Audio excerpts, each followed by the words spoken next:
تو اس وقت جو مسلم دشمن قوتیں ہیں ان کا ٹارگٹ کیا ہے؟ اسلام کا وہ نظام جو ہے یا وہ جو عبادات ہیں جو مسلمان کرتے ہیں؟ بہت عمدہ سوال آپ نے کیا ہے، بلکہ یہ مجھے پہلے ہی کہہ دینا چاہیے تھا۔ ویسٹ کا ٹارگٹ جو ہے اسلام ایز اے دین ہے، ناٹ مذہب۔ میں یہ کہا کرتا ہوں کہ اگر بش یہ کہے کہ ہم اسلام کے دشمن نہیں ہیں تو سچ کہتا ہے وہ۔ Islam is a religion, is a مذہب، وہ دشمن نہیں ہے۔ وہ کہہ سکتا ہے، اور بالکل مربلا کہہ سکتا ہے، you have come to America, you purchase churches, turn them into mosques. تم نے چرچ خریدے، سینیگوگ خریدے، مسجدیں بنا لی، پرپس بلڈ مسجدیں بنا لی۔ ہم نے کبھی روکا ہے تمہیں؟ تم نمازیں پڑھتے ہو، ہم نے تو نہیں روکا۔ روزے رکھتے ہو، ہم نے نہیں روکا۔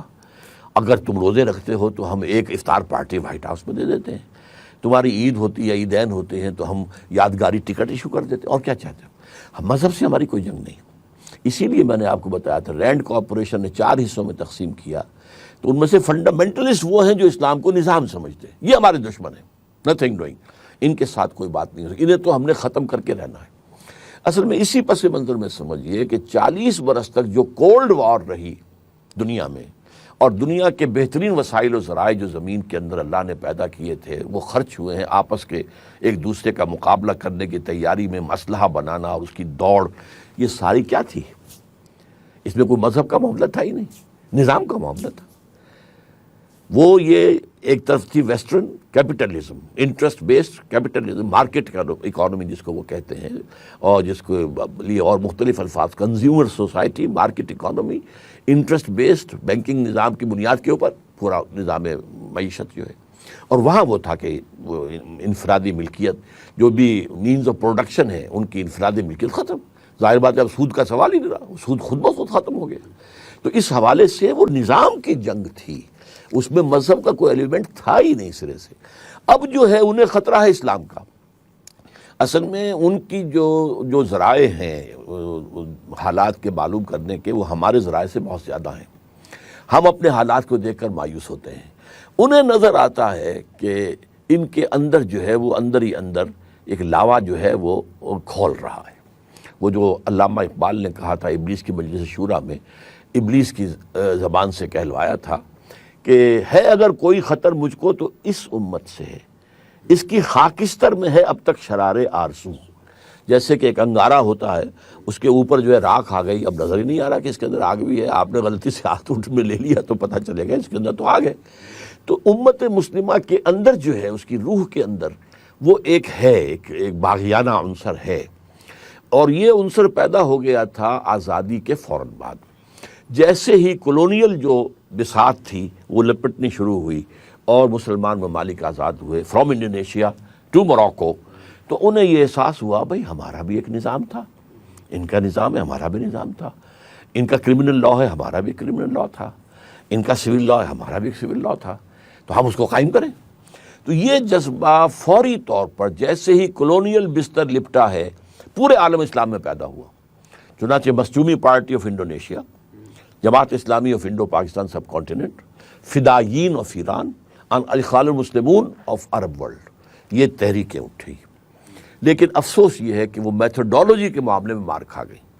ایک تو انہوں نے ایمان پر ان کا اتنا ایمفیسائز نہیں کیا جتنا کرنا چاہیے تھا، اور دوسرے یہ کہ میتھڈولوجی جو ہے، جو اس زمانے میں کنٹمپریری جو چالو چیزیں ہیں ان کو لے کر انہوں نے چاہا کہ ہم اسلام قائم کر دیں، وہ ناممکن ہے۔ اس لیے وہ بھٹک گئیں اور وہ کہیں بھی کامیاب نہیں ہو سکی۔ لیکن اندر جو ہے اس کی خاکستر میں ہے اب تک شرار آرزو، وہ شرار آرزو موجود ہے، اور وہ خطرہ ہے۔ افغانستان میں بھی انہیں اندیشہ یہی ہو گیا تھا کہ اگرچہ ابھی کوئی وہاں نظام نہیں ہے، کچھ نہیں ہے، صرف یہ کہ چند سزائیں انہوں نے نافذ کی ہیں شرعی، اور اس کا نتیجہ یہ نکلا ہے کہ پورے افغانستان 95% علاقہ جو ان کے کنٹرول میں ہے جرائم سے پاک ہو گیا۔ ایک حکم امیر المومنین کا آیا ملا عمر کا، اور پوسٹ کی کاشت جو ہے وہ ختم، زیرو، اور بلینز اور بلینز آف ڈالرز وہ دیتے ہیں کہ خدا کے لیے بند کرو، پیسے لے لو ہم سے، منہ سے بند نہیں ہوتا۔ وہ وہاں کے وارڈ لارڈ سب سے زیادہ اسی سے کمائی کرتے ہیں، اس میں ان کے وزراء بھی شامل ہیں، ان کے گورنر بھی شامل ہیں، سب کے سب شامل ہیں۔ تو یہ جو ایک نظام تھوڑا سا اس نے تھوڑا سا اپنا، ابھی ایک جس کو کہتے ہیں نا کہ وہ چھوٹی چھوٹی 2 پتیاں ظاہر ہوئی تھی، وہ ڈر گئے، خطرناک ہے کہ یہ معاملہ اگر آگے آ گیا، جیسے ڈاکٹر جاوید اقبال، وہ بھی ہمارے ہاں کے اس دور کے متجددین میں سے ہیں، سیکولر تھنکر ہیں، دانشور ہیں، لیکن انہوں نے کہا تھا، انہوں نے یہ کہا کہ جو حالات میں کابل میں دیکھ کر آیا ہوں، اگر چند اور مسلمان ممالک میں وہ ہو جائیں تو پوری دنیا اسلام لے آئے گی. یہ الفاظ تھے ان کے، اتنے متاثر ہوئے تھے. تو اس حوالے سے انہیں خطرہ ہے کہ یہ نظام جو ہے یہ ہمارے ساتھ ٹکرا جائے گا، ہمیں ختم کر دے گا.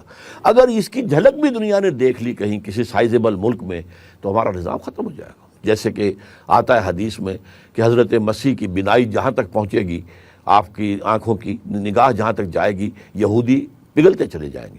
تو یہ اسلامی نظام کسی ایک ملک کے اندر قائم ہو جائے، پورا کا پورا بھرپور پولیٹیکل سوشو اکنامک سسٹم، تو یہ ہے کہ یہ تمام جتنے بھی ان کا اپنا نظام کا تار و پود ہے یہ بکھر کر رہ جائے گا، ختم ہو جائے گا، میلٹ اوے ہو جائے گا. یہ ہے اصل بات کہ جو دین کے وہ خلاف ہیں، مذہب کے خلاف نہیں. رہو ٹھیک ہے.